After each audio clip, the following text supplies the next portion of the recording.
Apóyanos suscribiéndote a nuestro canal alternativo Voces de la Noche. Te dejaré los enlaces en la descripción y comentarios. Sin más, comenzamos. Nota del escritor Ramiro Contreras. El tema ovni siempre ha causado desconfianza en la población de todo el mundo, lo cual es perfectamente entendible, porque durante décadas han habido personas asegurando su existencia, pero ninguna presentaba pruebas contundentes. Lo normal es que la gran mayoría de la gente no lo crea, pero aquí en el canal hemos traído unos cuantos casos de fuentes confiables. Por ejemplo, una persona que formó parte de las fuerzas especiales afirmó que en una ocasión, estando en el Cerro de San Juan, vio pasar 3 luces. Pasaron volando a toda velocidad. Él comentó estar seguro que se trató de ovnis. Con tal de arrojar un poco de luz sobre estos extraños fenómenos, nos hemos dado a la tarea de buscar los casos más impactantes que han tenido lugar en el país en los últimos 60 años. Además, para dar más contundencia a los testimonios que vamos a narrar, hemos traído mucha evidencia para que ustedes mismos puedan confirmar que los casos son 100% reales. Caso Pemex. Esto que les voy a compartir ocurrió allá por los 70s. Yo tenía poco de haber cumplido el entrenamiento militar y ya estaba asignado a un regimiento en Tabasco. Nos enviaron a atender una situación al municipio de Macuspana. Aquello era urgente porque estaba ocurriendo en una localidad que albergaba a trabajadores de las instalaciones de Pemex. Lo que nos dijeron era que una extraña tormenta eléctrica estaba causando fuertes estragos y que muy posiblemente sería necesario evacuar a la población. Recuerdo que eran como las 8 de la noche cuando nos trepamos a los vehículos para ir a atender las órdenes. Aquella tormenta sí que era extraña. Nosotros pudimos verla desde que estábamos a casi 20 kilómetros de distancia. Nunca me había tocado presenciar semejante espectáculo. Los relámpagos de aquella tormenta eran de colores extraños. Había verdes, azules, morados y anaranjados. Conforme nos íbamos acercando, se podía sentir el viento más fuerte. También podíamos ver cómo pequeñas esferas de luz se estaban moviendo en zigzag. Todavía no llegábamos cuando se empezaron a escuchar detonaciones y explosiones. Yo supongo que lo que se estaba disparando eran misiles, porque se podían sentir las vibraciones de la onda expansiva. Un elemento comentó que esos ruidos provenían del helipuerto de Pemex. Otro le preguntó por qué tendría que haber detonaciones en un helipuerto de Pemex, a lo que le respondió que la Fuerza Aérea operaba en ese helipuerto. Hubo una explosión muy fuerte y al mismo tiempo se apagaron todas las luces de la localidad. Cuando llegamos y descendimos, nos encontramos con una escena de terror. Los pastizales estaban en llamas. Dentro de las casas se podían ver velas encendidas, y esos extraños relámpagos de colores alumbraban la sombría localidad hasta la cual llegaba el sonido de un fuerte enfrentamiento que se estaba llevando a cabo en el helipuerto de Pemex. No había nadie en las calles. Yo supongo que les daba miedo salir de sus casas con todo lo que estaba pasando. Nos dividimos para recorrer el lugar. No entramos a las casas como tal, pero recorrimos sus terrenos. Por eso pudimos darnos cuenta de que los animales estaban muy inquietos. Cuando estábamos en el patio de una de las casas, cayó un rayo de color rosa e impactó bastante cerca de donde estábamos nosotros. 2 perros murieron calcinados debido a la caída del rayo. Si nuestra visibilidad ya era reducida debido a la profunda oscuridad y a las fuertes corrientes de aire, todo empeoró cuando la lluvia arreció. Las gotas de agua se sentían pesadas, como si fueran aguanieve, porque podía escuchar que golpeaban mi casco y mi arma. Terminamos de recorrer el lugar y no encontramos nada extraño. Las detonaciones y las explosiones ya habían cesado. Reportamos que el área estaba limpia, pero de todos modos nos dieron la orden de quedarnos en el lugar hasta que volviera la luz y pasara la tormenta. Antes de la medianoche, una extraña nave triangular, seguida de varios aviones de combate de la Fuerza Aérea, pasaron volando por encima de nuestra posición. Parecía que se dirigían a una zona de las rancherías. La dirección era oeste a este, con una inclinación de 30 grados hacia el sur. Evidentemente, esa nave triangular fue tema de conversación entre nosotros. Nadie había visto una cosa de esas. Habíamos oído de platillos voladores, pero, tal como su nombre lo sugiere, esas naves tenían forma de plato. Además, era un tanto más grande que los aviones de combate. Uno de los elementos comentó que, quizá, se trataba de un experimento del gobierno. Dijo que un amigo suyo que trabajaba en las instalaciones de Pemex le había comentado que los de la Fuerza Aérea estaban trabajando en un experimento en el que querían intentar transportar un objeto de un lugar a otro. Y estaban trabajando con Pemex porque el experimento necesitaba una gran cantidad de energía para poder llevarse a cabo. Ninguno de los demás dijimos nada, solo volteamos a verlo un tanto desconcertados. Entre la 1 y las 2 de la mañana detectamos movimiento y nos desplegamos rápido para realizar una intercepción. Resultaron ser unos muchachos. Por su apariencia, yo diría que eran estudiantes. Les cuestionamos de dónde venían y hacia dónde iban. Ellos estaban muy asustados. Lo único que decían era que los estaban persiguiendo. Los llevamos a los vehículos y ahí los tuvimos hasta que pudieron tranquilizarse y nos contaron qué pasaba. Nos contaron que la tormenta empezó cuando ellos apenas caminaban hacia sus casas y de entre tantas cosas raras que estaban ocurriendo en las nubes, vieron una bola de luz que realizaba movimientos como si estuviera tripulada. Al ver la que reducía su altura, ellos pensaron que iba a aterrizar. Entonces, impulsados por su curiosidad, tomaron la decisión de seguir al objeto.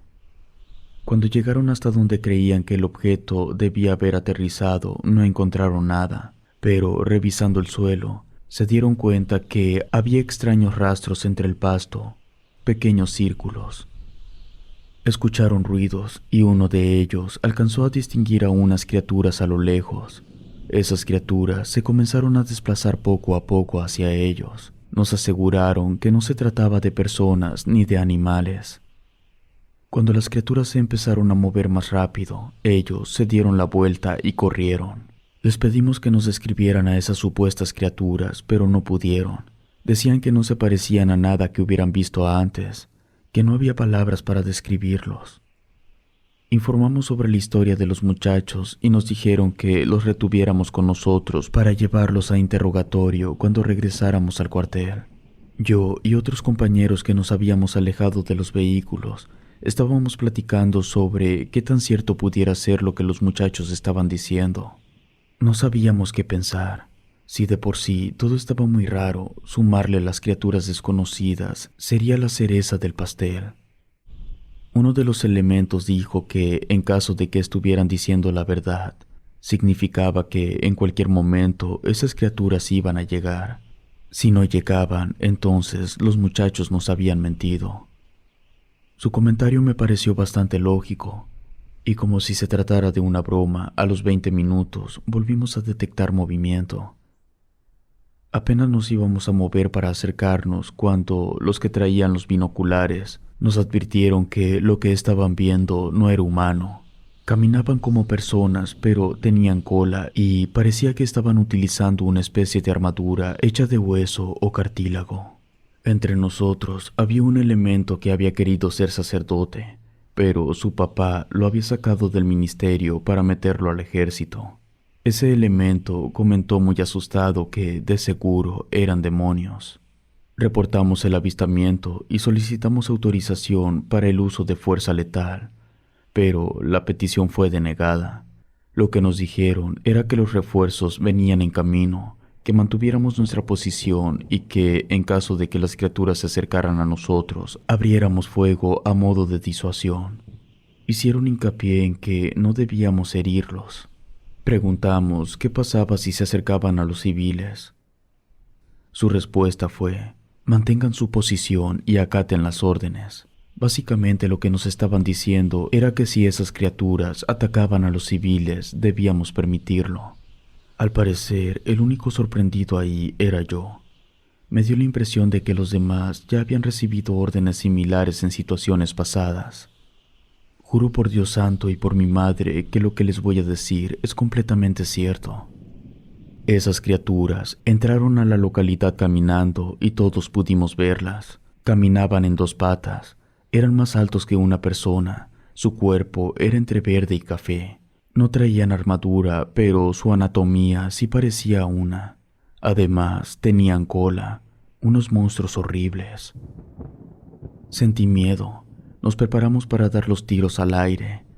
Tal vez pueda sonar absurdo, pero les gritamos a las criaturas que se detuvieran o que abriríamos fuego. Por supuesto, no hicieron caso. Por lo tanto, dimos disparos de disuasión. En ese momento las criaturas se dispersaron y corrieron hacia las casas. Parecía que iban a atravesar las puertas de un empujón, pero no. Lo que pasó fue que se volvieron invisibles y al parecer atravesaron las puertas. Todos nos quedamos completamente estupefactos. 2 minutos después aterrizaron helicópteros negros que no reflejaban las luces de nuestras linternas. Además, no hacían mucho ruido. Era evidente que no pertenecían al ejército ni a la fuerza aérea. No bajaba nadie de los helicópteros, pero se comunicaron por radio con nosotros. Nos pidieron que mantuviéramos la calma, que ellos tomarían el control de la situación. En eso se escucharon ruidos y gritos en el interior de varias casas. Algunas personas salieron corriendo, estaban huyendo de algo. Desde los helicópteros negros empezaron a disparar en dirección a los civiles, pero no les estaban tirando a ellos, porque los civiles estaban corriendo en línea recta, era fácil darles. Aún así, las balas pasaban a los lados de ellos. Lo que yo pienso es que las criaturas que se volvieron invisibles estaban persiguiendo a los civiles. Y quien sea que estuviera dentro del helicóptero tenía visores térmicos o algo que le permitía ver las criaturas y les estaba tirando a esas cosas. Eso es lo que yo creo. En eso, la nave triangular que habíamos visto antes, o no sé si sería otra, volvió a pasar por encima de nosotros y los aviones que traía detrás le iban tirando. De pronto, la nave triangular dio un giro de 180 grados y pasó por el medio de los 2 aviones que lo seguían. Cuando el tiroteo terminó, se abrieron las puertas de los helicópteros y del interior no salieron soldados.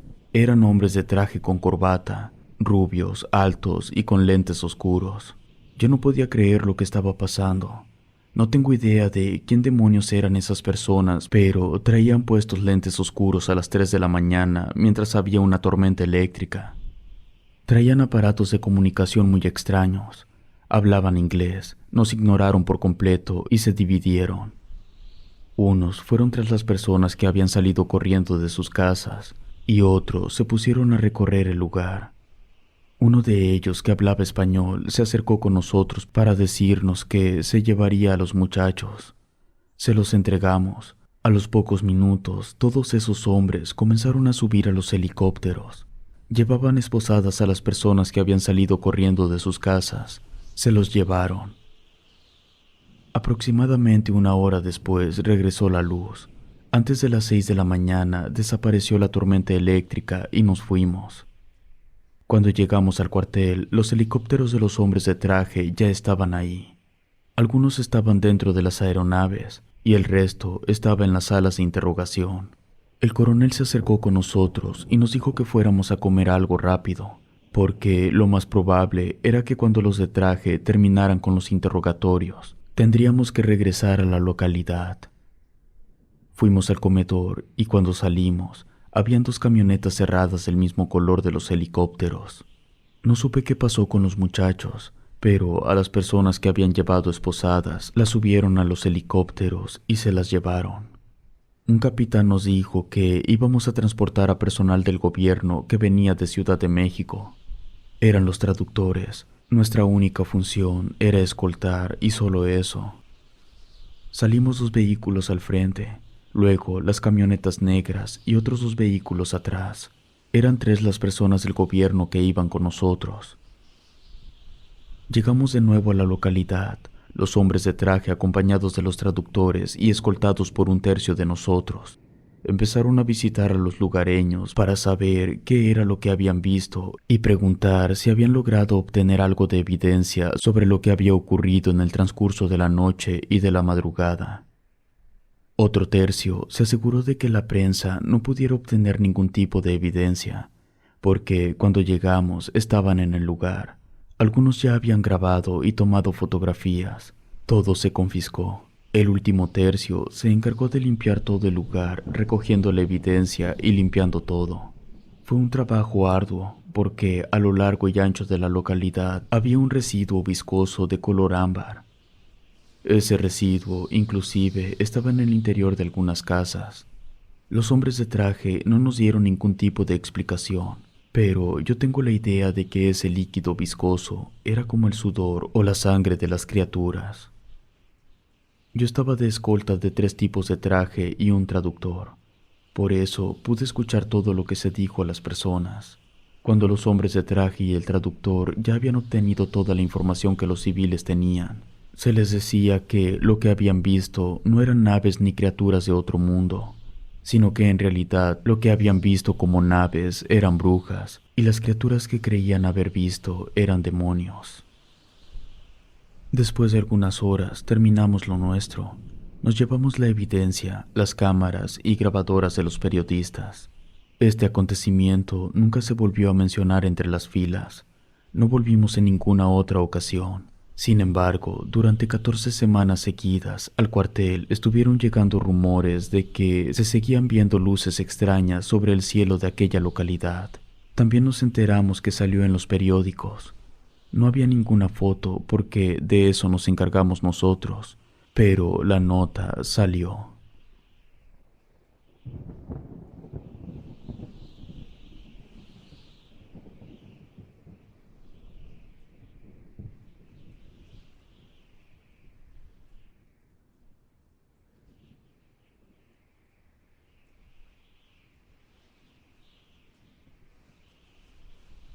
Muchas veces las personas tienen la idea de que el ejército siempre sabe todo lo que ocurre en el país y que siempre está enterado de las cosas de más alto rango confidencial.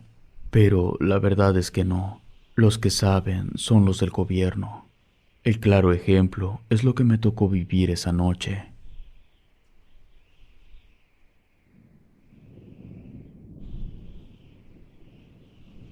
Caso Gilitla. Nací en el pueblo de San Sebastián Bernal, en el estado de Querétaro, tierra de los antiguos chichimecas, y al igual que mucha gente de la región, crecí escuchando historias sobre la peña, cosas como que era un portal a otro mundo, que emane energía mística, y que el agua que se encuentra debajo de la peña es milagrosa. Desconozco si sea cierto o no, pero lo que me consta es que del interior del cerro salen ruidos extraños, sonidos como de tambores.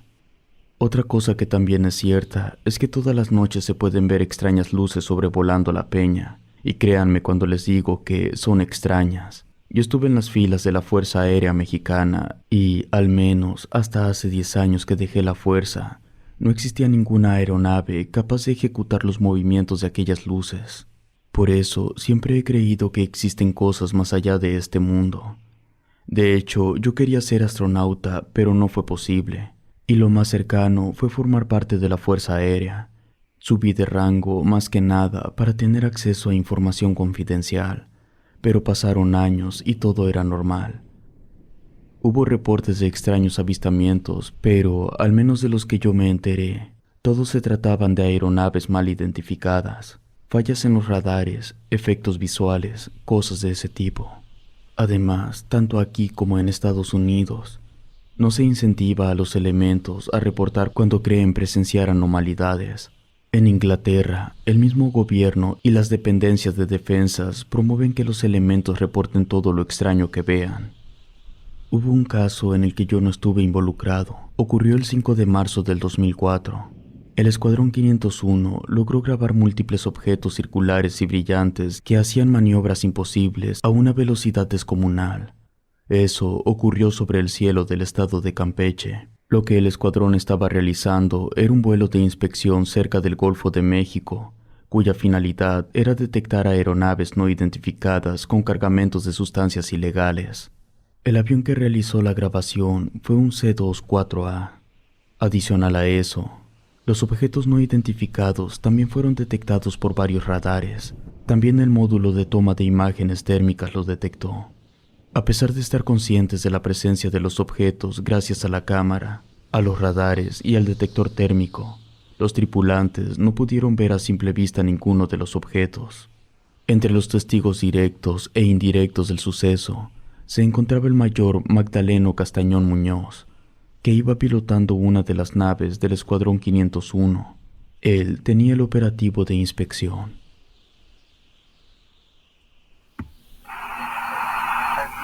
¿Dónde se perdieron de ellos? ¿Qué posición? A las 8 de la posición. ¿Por qué no vienen siguiendo? Están las 12, dijo. No, casi a la 1. Bueno, eso es uno, pero aquí tenemos otro a las 9. Otro a las 9. Ah, aquí tengo uno, a ver, déjame checar el de las 9. Y adelante van otros dos. Y son los mismos, los tenemos adelante, en medio y a las 8 de la noche. No me escape. Si pueden checar por la ventana, tenemos uno que va aproximadamente a la 1. Y los demás pues siguen a las 9. ¿A qué día? Pues no sé. ¿A qué distancia? Aquí nada me indica el radar. Oye, soy yo de suerte. ¿A qué distancia? No marca distancia. Ok, el que tenemos a la 1 de nuestra posición lo tengo a 19 millas a la 1 de nuestra posición con 52 nudos. El que tienes a la 1 yo tengo uno a las 9 y adelante del que va a las 9, aproximadamente a las 9, pero adelante van 2 puntos igual luminosos. ¿En qué posición? A las 9 de nuestra posición. A las 9, a ver, permíteme, checo. ¿Qué distancia a las 9? El que tenemos a la 1, ¿cuántas millas? A la 1, 17.1 millas. Lleva 95 de rumbo y 52 de velocidad. A las alturas, o sea, no puede ser. Ese que tienes, ¿qué posición está ahí aquí? ¿Una 9? Adelante. Ese que tienes ahí, ¿a qué posición está? Yo tengo las 9. No estamos solos. No estamos solos, qué cosa tan rara, Ese caso fue público gracias al general Clemente Ricardo Vega García. Él fue el que recibió el video en las instalaciones de la Sedena. Ahí tuvo la opción de archivar el material como secreto, pero por más increíble que parezca, el general mandó a llamar a Maussan para entregarle de mano a mano el video para que él investigara por su cuenta. No recuerdo si fue en el 2005 o 2006, pero tuve la oportunidad de conocer al general. Le pregunté sobre por qué le había entregado el video a Maussan. Lo que me comentó fue que lo hizo para darle una buena imagen a la Sedena. Quería dar el mensaje de que había transparencia. El general era un hombre de categoría. Por desgracia, falleció en junio del año pasado. Yo deseaba haber estado ahí para ser testigo de algo tan espectacular. A final de cuentas, para eso me había unido a la Fuerza Aérea, pero pasó el tiempo y nada. Inclusive llegué a pensar que algo así jamás me pasaría a mí, hasta que llegó el incidente de Gilitra. Cuando ocurrió, yo me encontraba en la MM-70, que es la estación aérea militar número 6 de Irapuato, que está dentro del campo militar número 16. Mi escuadrón no estaba asignado a la base. Acabábamos de terminar una misión y habíamos llegado a cargar el combustible del helicóptero. Era agosto del 2007, alrededor de las 3 de la mañana. Por radio nos reportaron presencia de un objeto desplazándose a una velocidad de 1900 kilómetros por hora. La aeronave más rápida con la que contábamos en aquel entonces alcanzaba una VNE de 1700 kilómetros por hora. La VNE es la velocidad máxima que soporta una aeronave antes de que pueda sufrir daños en las alas o en la cola, lo que significa que la nave no puede volar ni cerca de esa velocidad. Por lo tanto, un objeto viajando a 1900 kilómetros por hora no era de los nuestros. Además, era imposible establecer comunicación. El objeto venía desde Colima y parecía dirigirse hacia Tampico. El reporte nos llegó desde la BAM-5, es decir, la base aérea militar número 5 de Zapopan. Los que se comunicaron con nosotros fueron los del Escuadrón 111. Para ellos ya era imposible darle alcance. La Sedena había autorizado su intercepción y derribo de ser necesario. Los del Escuadrón 111 solo querían saber si nosotros podríamos hacernos cargo. La idea era que nos adelantáramos hasta Sierra Gorda para llegar al Cerro de la Joya y estar esperando al objeto para hacerle frente. Tomando en cuenta la diferencia de velocidades entre el objetivo y la nave más rápida que teníamos disponible en la estación, aún estábamos a tiempo de poder actuar. Tomamos la misión y nos comunicamos con Sedena para confirmar las instrucciones. En cuanto nos dieron luz verde, tomamos 5 aeronaves. Una era más rápida que las otras 4. No podíamos irnos todos a Sierra Gorda para que, después, el objetivo cambiara de dirección. Así que el despliegue fue de tal forma que uno se quedaría sobrevolando el área de Los Monos, otro sobrevolaría San Miguel de Allende, otro San José Iturbide, uno más la zona de Sierra Gorda que se encuentra entre Guanajuato y Querétaro. Y yo me iría hasta el Cerro de la Joya. Los demás se quedarían en la estación por cualquier cosa. Todo resultó de acuerdo al plan. Las naves que sobrevolaban en las zonas asignadas confirmaron que el objetivo fue detectado por sus radares, pero aclararon que no pudieron verlo a pesar de saber hacia dónde debían mirar. Finalmente, el objetivo apareció en mi radar. Sabía que tenía muy poco tiempo para poder actuar, así que, en cuanto lo tuve a la mira, según el radar, disparé los 4 misiles Sidewinder. Yo no pude ver el objeto hasta que los misiles impactaron con su superficie. La luz del impacto me permitió verlo durante unos instantes. Sin embargo, los 4 misiles no lo detuvieron. Sí hubo daños ya que se le prendió un pedazo, pero el objeto se fue. Ahora el problema era ese fragmento que se estaba precipitando hacia tierra firme. Al principio, el fragmento que iba envuelto en llamas siguió la misma trayectoria que el objeto. Por lo tanto, corría el riesgo de caer cerca de la carretera que conecta Matlapa con San Luis Potosí, peligrosamente cerca del cruce de la 85 con la 14. Pero, en contra de toda lógica, la bola de fuego cambió su curso 45 grados en sentido de las manecillas del reloj. Yendo en esa dirección, se estrellaría a mitad de la nada. Pero una vez más, y para mi total asombro, el fragmento en llamas volvió a cambiar su dirección. Lo hizo de forma más abrupta, girando 90 grados. Además, la bola de fuego redujo su velocidad de caída. Yo le calculé un 20%. Nada de lo que estaba ocurriendo tenía el más mínimo sentido. Aquello terminó impactando en una de las localidades del municipio de Jitla. Todo esto yo lo fui reportando en tiempo real a Sedena. Ellos a su vez lo informaron a un grupo policial que estaba comisionado en Jitla. No se les dijo de la maniobra que nosotros habíamos realizado.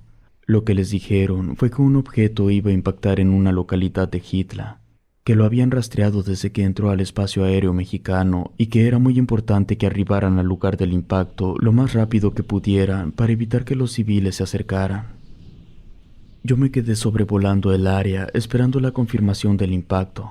En cuanto lo pude confirmar, me dieron la instrucción de que me acercara al lugar lo más pronto posible, que aterrizara en el TNH y que ahí ya me estaría esperando un helicóptero.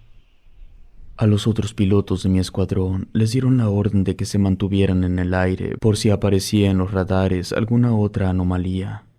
Siguiendo las órdenes, me dirigí al TNH, que es un pequeño aeropuerto privado que está ubicado en el municipio de Tempoal, en Veracruz. Era la pista de aterrizaje más cercana. El lugar estaba a unos 100 kilómetros del lugar de impacto.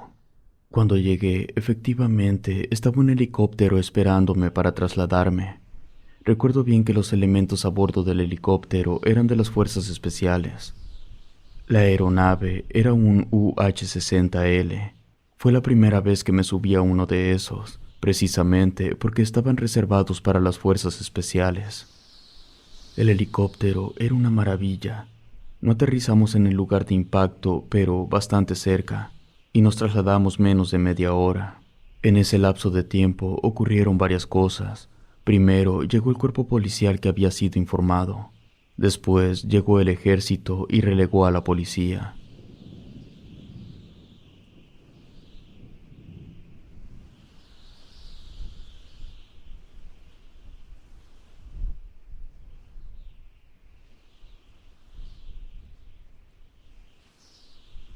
Finalmente llegué junto con las fuerzas especiales alrededor de las 4:30 de la mañana. El encargado del operativo era un general. Me explicó que el motivo por el cual yo fui requerido fue para informarle a él todos los pormenores de lo sucedido en el aire. No quería dejar reportes sueltos que se pudieran filtrar a los espías de la CIA. Eso fue lo que dijo él. Siendo honesto, me tomó por sorpresa que mencionara que la CIA tuviera espías infiltrados en el territorio nacional. Mientras yo le explicaba todo, fuimos a ver lo que había caído. Era un pedazo de metal. Había quemado varios árboles antes de chocar contra un tronco grueso que frenó su avance. Ese tronco también se incendió. El trozo de metal fue subido a un vehículo. Apenas nos estábamos retirando cuando llegó una periodista y quiso hacernos preguntas. Dijo que trabajaba para el periódico llamado El Mañana de Valles. Eso fue entre 6 y 7 de la mañana. Por supuesto que no le dimos ninguna información, pero habló con los vecinos y la noticia salió en el periódico. Esta noticia se juntó con otra sobre un incidente parecido que había ocurrido la noche del domingo en Valles. Y como esta operación en Hitla fue la madrugada del lunes, era fácil intentar relacionarlos de alguna forma. Yo vi la nota en el periódico. Caen ovnis en Valles y en Gilitla.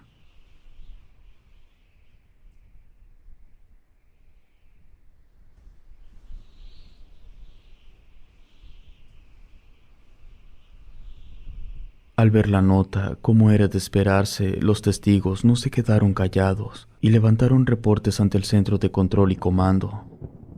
Esos reportes se hicieron entre las 4 y 5 de la madrugada, a pesar de que la policía y después el ejército estuvieron en el lugar de impacto. La gente aún así llamó al 066 para reportar el incidente. Eso era una fuga de información, y como yo era responsable de que ese pedazo de metal hubiera caído, necesitaba saber todo lo que ocurriera en el caso. Me daba miedo que, si aquello se hacía noticia nacional, el gobierno eligiera silenciarme. Yo tenía un conocido dentro de la policía militar y gracias a él fue que yo pude enterarme de los pormenores de la investigación que realizó Sedena en Hitla. Para empezar, supimos que fue un oficial de policía el que llamó al editor del periódico para que él enviara a la reportera. La investigación también arrojó que se había cometido negligencia al momento de retirar el pedazo de metal, porque debido a la temperatura que tenía el objeto al caer, y a que atravesó las ramas de varios árboles, había desprendido cenizas que no fueron recogidas ni por el ejército ni por las fuerzas especiales, y esas cenizas fueron encontradas tanto por los vecinos como por la reportera. Después, la reportera le entregó cenizas a un oficial de la policía. Sedena hizo lo posible para recuperar casi todas las cenizas. Después de eso, el incidente no pudo ser silenciado. Aunque se consiguió que los medios nacionales pasaran de largo y evitaran dar cobertura a la noticia, la nota del periódico que salió generó un efecto dominó que concluyó varios meses después con la intromisión de investigadores estadounidenses. Ellos hablaron con los testigos. La policía no accedió a darles ninguna información, pero la reportera habló con ellos.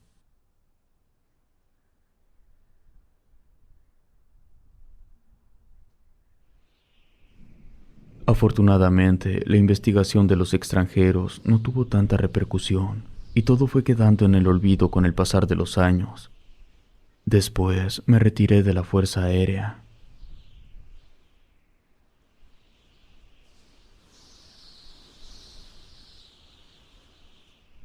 Caso Cuetzalan. Yo soy mexicano de nacimiento. Mi madre era mexicana, pero mi difunto padre nació en Ecuador en el año 1942, en la provincia de Morona, Santiago. Mi padre, después de haber sido militar por más de 20 años, dejó el ejército en los 80s. Migró a México, donde conoció a mi madre y después nací yo. Desde que era pequeño, mi padre me hablaba de un lugar llamado la Cueva de los Tallos. Decía que ese lugar, durante mucho tiempo, albergó pruebas irrefutables de que la humanidad había tenido contacto con seres extraterrestres y que las historias de aquel lugar se habían transmitido de generación en generación durante miles de años. Decía que el pueblo indígena amazónico de los Shuar Eran los descendientes directos de los hombres que habían vivido dentro de la cueva. Mi padre, a raíz de todo lo que vivió dentro del ejército, pensaba que los gobiernos y las religiones siempre estaban intentando ocultarnos la verdad de nuestro pasado. Además de que él estaba completamente convencido que nuestra civilización había sido impulsada por intervención exterior. Era un poco fanático. Su principal argumento era precisamente la Cueva de los Tallos. Decía que en los años 20 el Vaticano había enviado a un sacerdote de nombre Carlos con la orden de conseguir toda la información que pudiera sobre la cueva. La investigación del sacerdote fue todo un éxito, porque pudo establecer una muy buena relación con los Shuar, tanto que ellos mismos entraban a la cueva para sacar objetos que le regalaban al sacerdote. Cuando su misión terminó, el sacerdote abrió un museo con todas las piezas que los Shuar le habían regalado. Pero al día siguiente, el museo misteriosamente se incendió y no quedó absolutamente nada. Mi padre decía que el incendio no destruyó todas las piezas, pero que unos ingleses habían robado lo que había quedado en un estado medianamente aceptable. Años después, cuando mi padre era militar de alto rango, un europeo apoyado por el gobierno británico organizó una expedición al interior de la Cueva de los Tallos. Mi padre fue informado y asignado a colaborar durante la expedición, pero desde que leyó el documento tuvo muchas sospechas. Primero que nada, porque el astronauta Neil Armstrong, el primer hombre en llegar a la Luna, formaba parte de la expedición. Además, había gente en representación de una docena de instituciones internacionales, y esto no es ningún secreto. Hay fotografías públicas en internet que demuestran lo que me contaba mi padre.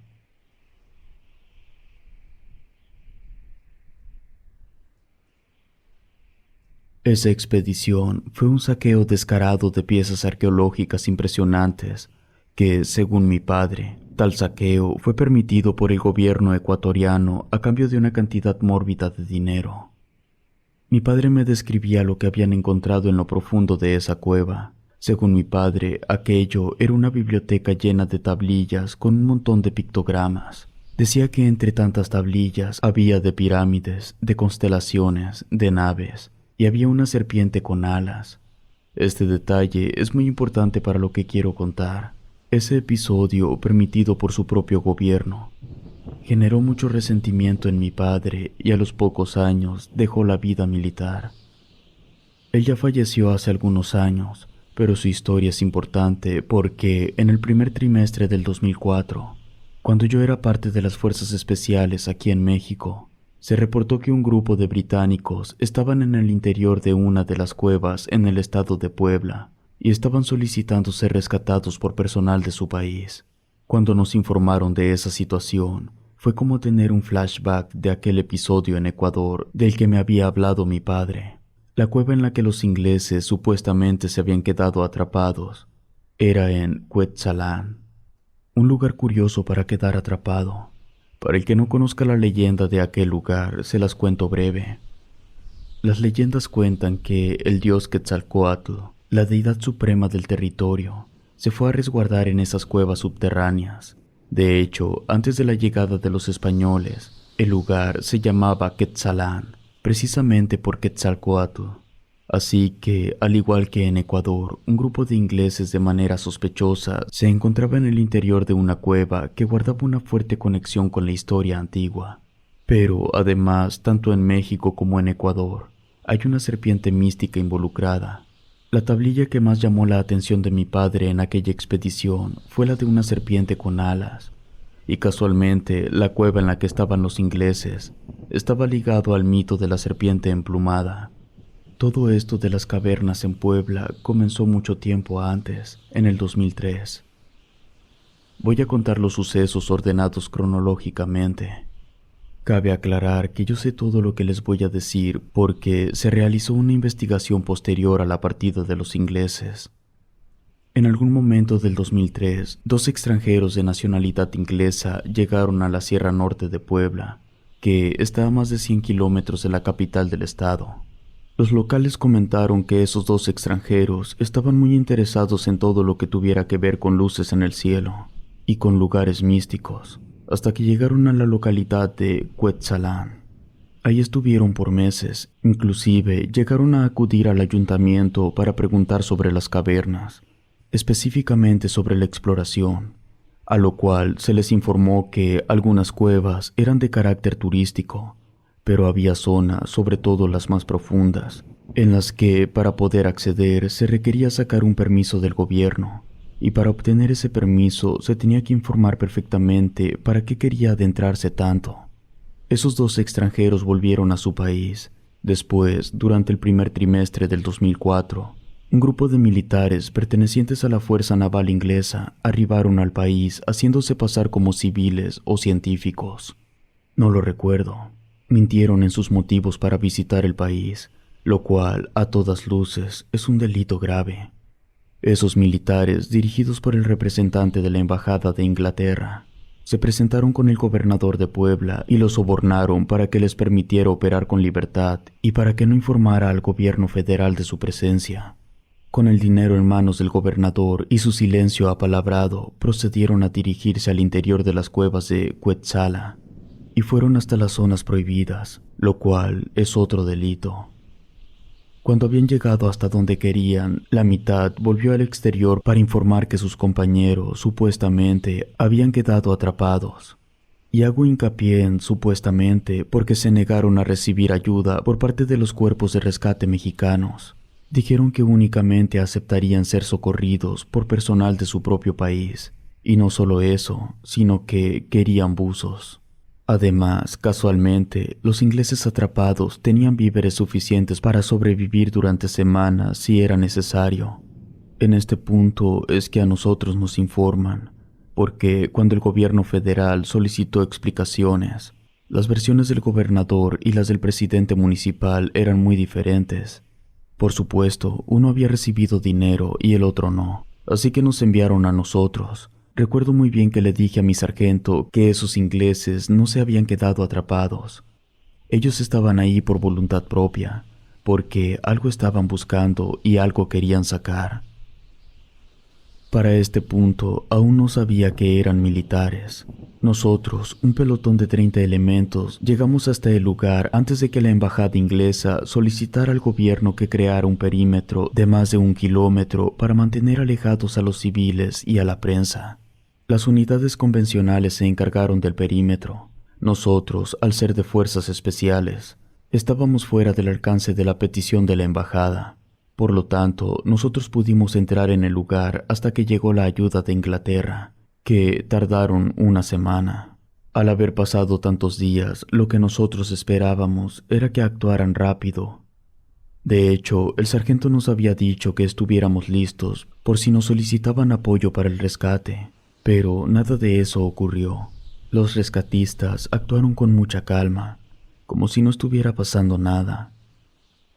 En el transcurso del rescate, el gobierno mexicano exigió explicaciones al gobierno inglés. Entonces aparecieron los problemas. Aceptaron que todos, tanto los que están atrapados como los que habían salido para solicitar el rescate, eran militares. El capitán se comunicó con el sargento para que, a pesar de la resistencia y el hermetismo del equipo de rescate, nos mantuviéramos cerca e informáramos todo lo que viéramos.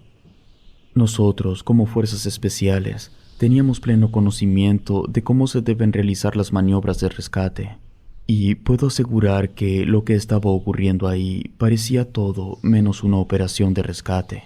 Los primeros en bajar llevaban equipo de reconocimiento. Después entraron los de buceo en múltiples ocasiones, y entraban con un contenedor que, al salir, ya les costaba más trabajo mover. Además, en algún momento, una persona entró a las cavernas con un traje de protección contra radiación. Lo peor era que nosotros no teníamos autorizado intervenir de ninguna manera. Finalmente, lograron sacar a los que supuestamente se habían quedado atrapados. La policía migratoria los interrogó, pero antes de contestar hicieron una llamada al MI6, que es como la CIA pero británica. Ellos les dijeron la versión que debían manejar, y todos se apegaron a lo que les dijo el departamento de inteligencia. Por lo tanto, no hubo manera de saber exactamente para qué habían bajado a esas cavernas. Se fueron sin hablar. En cuanto los ingleses pusieron un pie en su país, el gobierno mexicano envió un grupo de científicos comandados por Protección Civil de la Ciudad de México a inspeccionar la zona. El problema fue que, a las pocas horas de haber iniciado la expedición subterránea, se perdió comunicación con el grupo. Se desconocía si habían logrado llegar hasta la zona objetivo, porque cuando la comunicación se perdió, todavía no estaban ahí. Nosotros, el pelotón de fuerzas especiales, seguíamos en la zona, porque el teniente, como si supiera que algo malo iba a pasar, le había dicho al sargento que no nos moviéramos de la zona, y así fue. En cuanto se perdió comunicación con los científicos, se ordenó una misión de reconocimiento, búsqueda y rescate. Nos enviaron a nosotros, debido al entrenamiento tan riguroso, estábamos más que preparados para completar la misión. Nos dividimos en 2 grupos, 15 y 15. El grupo 1, donde yo estaba. Donde estaba yo, íbamos a ser los primeros en descender, y solo en caso de ser requeridos, descendería el grupo 2. Nos equipamos con lo necesario e iniciamos la incursión. Llevábamos uno de esos aparatos que miden la radiactividad. El primer descenso fue sencillo. Pudimos bajar hasta los 100 metros. Estando ahí, nos desplazamos 400 metros hasta llegar al siguiente punto de descenso. No lo sé, tal vez yo descendí con las historias de mi padre en la mente, pero puedo jurar que justo al lado del segundo punto de descenso había una forma por la unión de las estalactitas y las estalagmitas, y la figura que yo pude distinguir fue la cabeza de una serpiente, y parecía estar formada de cuarzo. El segundo descenso fue más pronunciado. Después de recorrer 3 kilómetros entre recovecos muy angostos, llegamos a la orilla de una cavidad inundada. Ahí, al lado, encontramos a los científicos y al personal de Protección Civil. Estaban muertos, les habían disparado. Quitamos el seguro a las armas y nos preparamos para repeler un posible ataque, y nos dijeron que aseguráramos los cuerpos y después avanzáramos para llegar al tercer punto de descenso, que en ese tercer descenso estaría la zona a la que presuntamente hubieran llegado los ingleses. Nos encargamos de los cuerpos y los preparamos para que el segundo equipo bajara a recogerlos. Para llegar al tercer punto de descenso, teníamos que sumergirnos en la cavidad inundada y atravesarla por debajo para llegar al otro lado, donde tendríamos que descender. El sargento comentó que estuviéramos preparados porque lo más probable era que militares ingleses se hubieran quedado dentro de las cavernas. Buscamos casquillos para poder atribuir la muerte de los científicos, pero no encontramos nada. El sargento sugirió que quien sea que les haya disparado debió haberlo hecho desde el agua.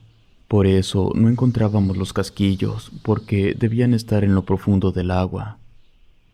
El sargento, el que llevaba el aparato para medir la radiación, y otros 6 compañeros se quedaron. Los demás nos sumergimos para cruzar al otro lado y comprobar si había presencia hostil. No detectamos nada ni dentro ni fuera del agua, tampoco del otro lado, así que cruzaron los demás. Estando reunidos del otro lado, procedimos a realizar el último descenso. Ahí abajo encontramos a un inglés muerto. Su arma estaba a unos cuantos metros de él. Su muerte parecía ser debido a una contusión en la cabeza. Tenía el pómulo izquierdo roto y la quijada también. Algo muy grande y muy duro lo había golpeado con mucha fuerza. Reportamos la situación con el inglés y después continuamos avanzando hasta que encontramos una abertura artificial en la roca. Habían hecho esa abertura con alguna especie de taladro u otro tipo de máquina.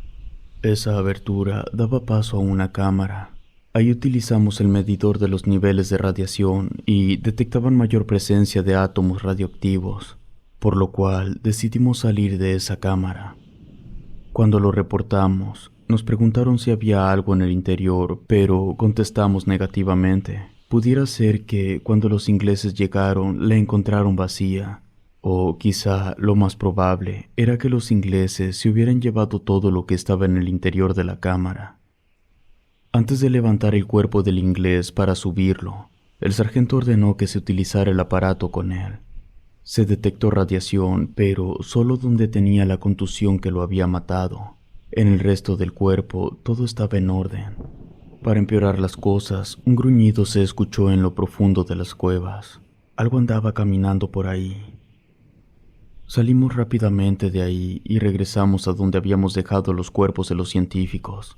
El segundo equipo todavía no llegaba. Al final abandonamos las cavernas. Fue imposible ocultar la muerte de los científicos, pero se pudo minimizar mucho la noticia que salió en los medios. Se dio como una nota más. A día de hoy no sé qué pensar.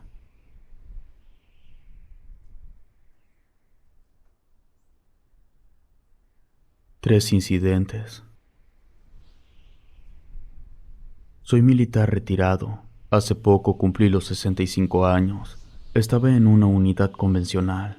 Nací en la localidad Santiago de Coyame, que está en pleno desierto de Chihuahua. Era un lugar pequeño con pocos habitantes. Se podría considerar que el lugar es fronterizo porque está a 1 hora y media del río Bravo. Esto que les voy a contar sucedió hace algunos años antes de que yo me enlistara en el ejército. Ya sabía que quería ser soldado, pero aún no tenía la edad mínima necesaria. Eran los 70s, casi los 80s. No recuerdo la fecha exacta. Lo único que recuerdo es que fue antes de que mi hermano menor regresara a la escuela primaria. Serían las 11 de la noche cuando se escuchó una explosión muy fuerte. El sonido parecía provenir del rumbo de la Laguna Grande, que está a unos 50 kilómetros. El ruido de la explosión me hizo salir de casa. En el cielo se podía ver muy tenuemente la estela de fuego. Lo que había explotado lo había hecho en el aire. Lo dejamos pasar, creímos que no pasaría a mayores. Para empezar, no había ninguna carretera para llegar hasta allá. Recuerdo que un amigo comentó que quizá se trataba de un avión gringo que se había desplomado o que le hubieran disparado. Algunos años antes, allá por Ceballos, en Durango, había caído algo que era radioactivo. De hecho, decían que la gente del gobierno estuvo registrando casas y arrestando gente. También se decía que había gringos con aparatos raros caminando por el desierto, como buscando algo. Recogían polvo y entraban a las cuevas. Entonces, esa noche, cuando escuchamos la explosión y vimos esa tenue estela de fuego, tuve una sensación extraña. Nos fuimos a dormir, pero en la tarde del día siguiente nos llegó el rumor de que toda una caballería de militares se había adentrado en el desierto. Dijeron que llevaban grúas, vehículos todoterreno y llevaban muchas armas. Mi papá leía el periódico todos los días, pero en esa ocasión no leyó porque no pudo conseguir ningún periódico. Nadie tenía, al parecer no había salido. Eso nos pareció muy extraño y por supuesto que empezamos a sospechar que estaba relacionado con la explosión que habíamos escuchado la noche anterior. Al día siguiente tampoco salió el periódico y al tercer día tampoco. Al cuarto día hubo periódico, pero no decía absolutamente nada ni de la explosión ni de los militares. Cuando mi papá le preguntó a la persona con la que conseguía el periódico cuál había sido el motivo de que no lo hubieran impreso por 3 días, no obtuvo respuesta, solo le dijeron que porque sí y ya. Esa misma semana, un amigo que tenía vuelta para la ciudad regresó con la noticia que habían encontrado a un grupo de militares muertos a mitad del desierto, rumor que parecía tener relación con el anterior, cuando se decía que muchos soldados se habían metido al desierto. Aquello quedó un poco al aire, nunca se supo si lo de los militares fue real o no, pero una cosa sí me consta porque me tocó verlo cuando fui a pedir informes al cuartel del regimiento que estaba bastante lejos de mi casa. Es que todo el personal de alto rango estaba siendo reubicado a otras bases. 3 años después, cuando yo ya estaba en el ejército, ocurrió otro incidente. Algo cayó del cielo y se estrelló en la Sierra Norte de Puebla. A mí, personalmente, no me tocó acudir al lugar del impacto, pero fue algo muy comentado y por eso les puedo compartir la poca información que tengo yo. Existen reportes que indicaban que se habían visto 2 objetos voladores no identificados sobrevolar un lugar llamado El Mirador. Los reportes decían que ambos objetos estaban dirigiéndose hacia el noreste. Esos mismos reportes indicaban que el objeto se fue desintegrando a lo largo de una línea recta y que algunos de sus fragmentos cayeron en el mar. a la altura de la desembocadura del río Cazones, en Veracruz. El lugar donde supuestamente había caído el objeto era una de las regiones más cerradas de la Sierra Madre Oriental y de la Sierra Norte de Puebla. Los reportes son diferentes, y para llegar a una conclusión hay que leerlos todos. Uno de esos reportes dice que el sonido que hizo el objeto al momento del impacto se asimilaba al de fuegos artificiales. Un detalle que es muy importante es que uno de los reportes fue redactado por un funcionario menor del gobierno, un presidente municipal. Se supone que hay una grabación, pero ese dato no me consta. Lo que sí sé que existen son las notas que salieron en los diferentes periódicos. Ese registro está ahí.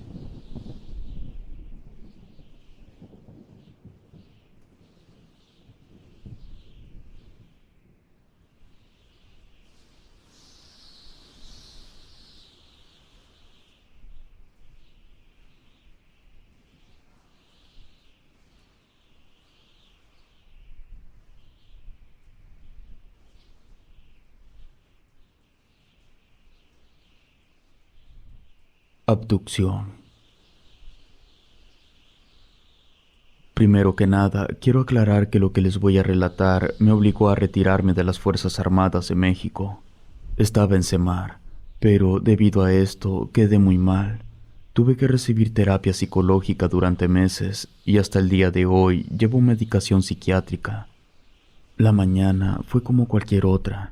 Nos dieron día franco, pero estábamos inmersos en actividades administrativas, platicando y preguntándonos si al llegar la tarde continuaríamos con el trabajo que llevábamos haciendo las últimas 3 semanas en diferentes áreas de la Sierra de Hidalgo. En ese lugar siempre han ocurrido cosas extrañas, lo típico, duendes, nahuales, fantasmas, brujas, las mismas cosas que hay en cualquier sitio apartado. Inclusive, alguna vez había visto un par de luces extrañas volando por encima de la sierra. Esa noche yo estaba haciendo un recorrido. Íbamos varios. Cada uno tenía que cubrir un área. Estábamos buscando cosas ilegales. Mi radio empezó a hacer ruido, como si alguien estuviera comunicándose conmigo con muy mala señal. Las ramas de los árboles que estaban a mi alrededor se empezaron a sacudir con fuerza, mientras las piedras salían disparadas en todas direcciones.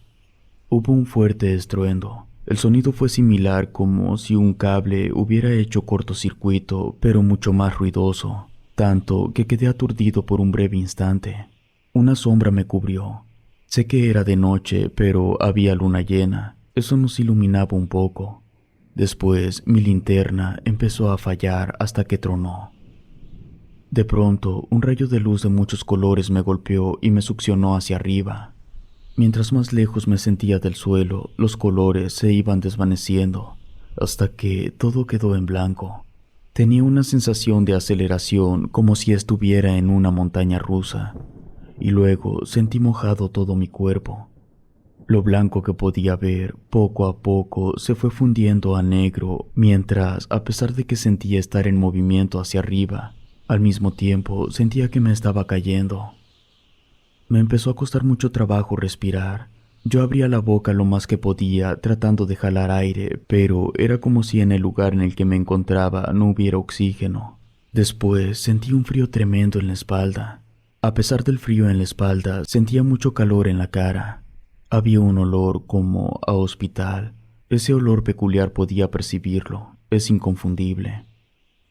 También oía que una gota estaba cayendo. Era un sonido intermitente y lejano. De reojo se me figuró ver un par de siluetas delgadas y pálidas. Pude distinguirlos porque había algo negro en sus caras. Sus dedos eran extremadamente largos y terminaban en punta, como si fueran garras. Creo que pude verlos caminar un poco y se les dificultaba moverse de forma correcta. También había ruidos.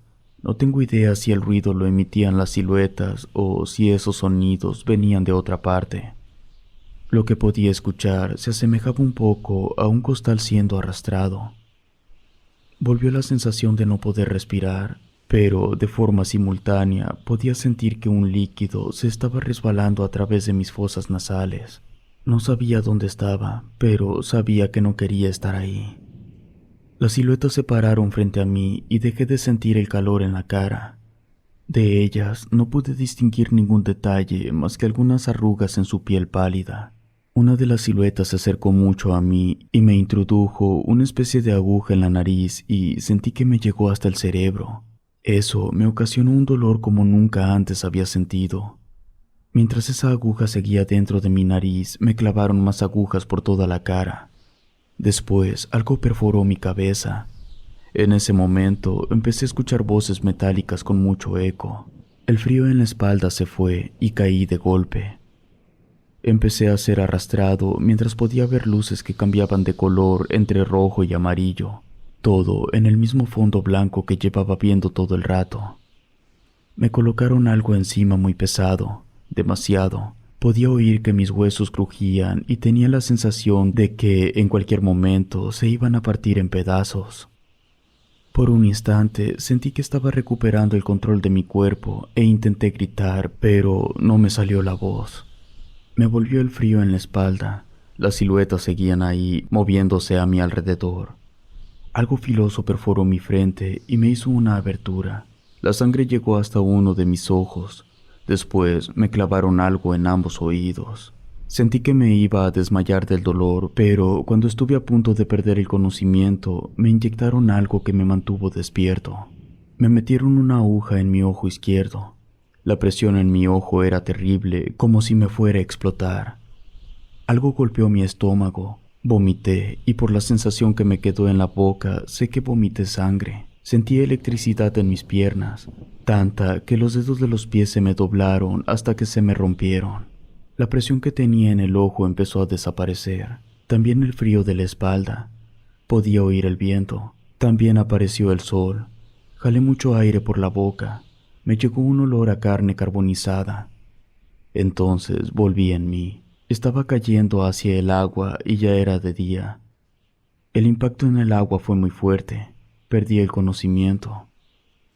Cuando desperté, estaba en el hospital. Una enfermera me estaba cambiando la intravenosa. Le pregunté qué había pasado, pero me ignoró. No respondió. Me molesté un poco e insistí. Ella se disculpó y me dijo que le dieron la instrucción de que no hablara conmigo. Después se fue. A los pocos minutos llegó mi teniente. Le pedí información y me dijo que me habían encontrado en las orillas del río Amajac, a la altura de Mestitlán, a 80 kilómetros de donde había desaparecido. Cuando me encontraron, habían pasado 5 días desde mi desaparición. Yo no podía creerlo. Para mí, no habían pasado ni 10 minutos desde que me impactó el rayo de luz hasta que caí al agua. No entendía cómo era posible que el general me estuviera diciendo que habían pasado 5 días. Quise platicarle al general lo que me había pasado, pero no quiso escuchar. Me informó que mi declaración la tomaría el capitán, que de momento solo me dedicara a descansar y a recuperarme. Ese mismo día, pero más tarde, me visitó el doctor para darme malas noticias. Me explicó que se me estaba desarrollando un muy extraño glaucoma, debido a que sufrí un aumento muy marcado de la presión intraocular. Además, tenía dañadas las fibras del nervio óptico del mismo ojo en el que se me estaba desarrollando el glaucoma. También me dijo que tenía rotos los 10 dedos del pie, que tendría que usar silla de ruedas por unos meses hasta que se regeneraran los huesos. Al día siguiente me dieron de alta y me llevaron a hablar con el capitán. Le conté todo lo que había pasado y él me dijo que no dudaba de mi palabra, pero también me dijo que no había forma de comprobar mi historia. Por lo tanto, yo no debía decir nada a nadie. Lo único que yo tenía permitido decir era que me había golpeado muy fuerte la cabeza y que no recordaba nada. Le garanticé al capitán que podía contar con mi discreción. Me mandaron de descanso en lo que me recuperaba. Sin embargo, con el pasar de los días, en lugar de sentirme mejor, mi vida se fue volviendo cada vez peor. Nada me entretenía, estaba ansioso y desesperado todo el tiempo. No tenía apetito, y por lo tanto, con el pasar de las semanas, fui perdiendo peso y sintiéndome cada vez más débil. Me costaba mucho trabajo dormir y cada que lograba conciliar el sueño, sufría terror nocturno. Por lo mismo, cada día me ponía más irritable. Luego aparecieron más achaques en diferentes partes del cuerpo. sobre todo en la espalda. Fui al doctor, pero me dijo que todo era mental y me envió al psicólogo. Lo primero que le comenté al psicólogo es que yo era de la Marina. Él, después de evaluarme, me dijo que estar en la Marina no tenía nada que ver con la afección que tenía en la mente, a menos que alguien me hubiera tenido cautivo, lo cual no era así. Le narré lo que me había sucedido, pero se lo planteé como si hubiera sido un sueño. El psicólogo entendió que lo que le estaba diciendo no había sido un sueño. Llegó a la conclusión de que yo no tenía permitido decir lo que me había sucedido. Estuvimos varias sesiones hablando del suceso, tratando de recordar más detalles. Practicamos regresiones, hicimos muchas cosas para que yo lograra superar el trauma. Eso funcionó al principio, hasta que las pesadillas se volvieron insoportables. Entonces, el psicólogo me mandó con el psiquiatra para que me medicara y así complementar la medicación con la terapia. El psiquiatra me recetó prazosina. Me advirtió que los efectos secundarios de ese medicamento podrían ser desmayos y congestión nasal. No sé si el fármaco tuviera algo que ver en que mi recuperación fuera más lenta, pero tardé más de un año en recuperar la movilidad de los dedos de mis pies. Sin embargo, debido a las pesadillas, la terapia y el medicamento, ya no pude regresar a las filas y tuve que dejar el uniforme. Yo no me atrevería a decir que fui abducido, porque, sinceramente, no tengo ni la más mínima idea de qué fue lo que me pasó.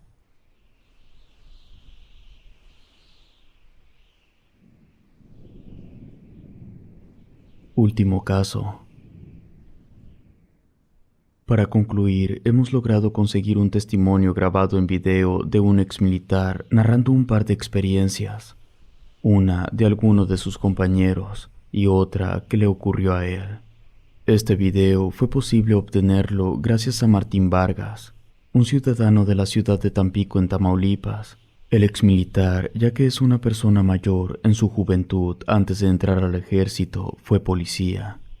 A petición del joven Martín, no vamos a mostrar el rostro del exmilitar, porque lo que el señor cuenta es algo delicado.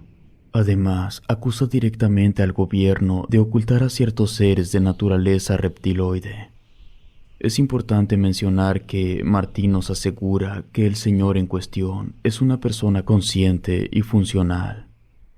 Con el siguiente video damos por terminada esta recopilación. Depende de ustedes si eligen creer o no en las palabras de este hombre. Muchas gracias por escucharnos. En la sierra.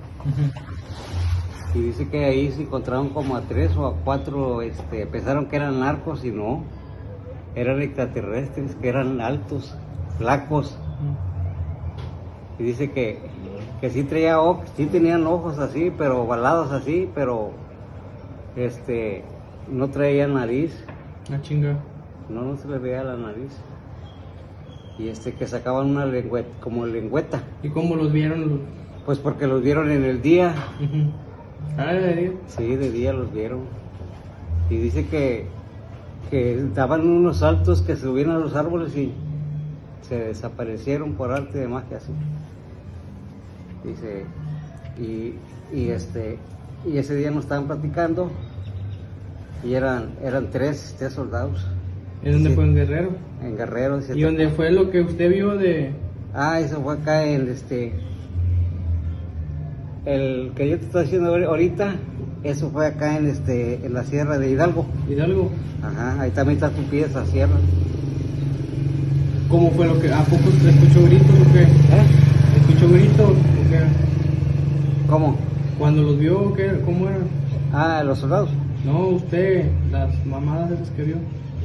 Ah, no, yo no las vi, las vieron los otros soldados. No, usted dijo que había visto allá... Ah, pero eso fue allá acá ¿cómo se llama? Acá por el Bernal. Pero eso fue cierto. Sí. ¿Cómo fue ese pedo? ¿Cómo? ¿Cómo fue que lo vio? Pues porque nosotros andábamos de reconocimiento. Ajá. Y vimos, oímos, escuchamos, pero un ruido feo. ¿Y qué más? ¿Lo escuchó gritos o qué? ¿Eh? ¿Que escuchó gritos? No, se oían se veían ruidos así como de un animal. Ah, Y ya pues fuimos a ver. Pero ya se había chingado 2 soldados. ¿ya se habían matado 2 soldados? Ya habían matado 2 soldados. Creo que se los comían porque se les veían las tripas. Ah, no, hombre. Nosotros eso sí lo vimos nosotros. Y empezamos a disparar. Pero había como una cueva. Y nosotros usamos lámparas sordas, Sorda. rojas, Ajá. de esas que nomás se alumbra así. Y pues no te alcanza a distinguir mucho. Y ya no penetramos más adentro ¿De la cueva? de la cueva. Pero ¿cómo dice que eran? Eran así como tipo los lagartos, así, pero tenían patas. Ajá. Y olía bastante, o sea, cosas muertas, vaya. No sé si comían animales, pero decían que los del pueblo que había desaparecido mucha gente. Mucha gente. Sí, ¿Y eso lo reportaron ustedes? Ah, sí. Sí, se reporta. Después mandaron a otro pelotón y no sé qué, si penetrarían hasta adentro. Llevaban lanzafuegos para... Oiga, y dice que luego otro pelotón agarraron 2, ¿no? Pero sí, después ya agarraron a unos extraterrestres, pero no los reportaron. ¿No lo reportan? No, porque el gobierno todo tapa. Ajá. No quiere que sepa, yo no sé. Entonces sí es cierto, ¿usted los vio? Sí, pero yo no sé por qué el gobierno no quiere que sepan, pues ya no estamos para que oculte nada. Ya está.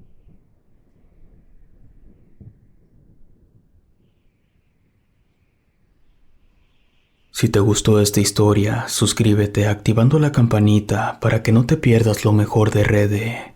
Gracias por escucharnos. Relatos escritos y adaptados por Ramiro Contreras.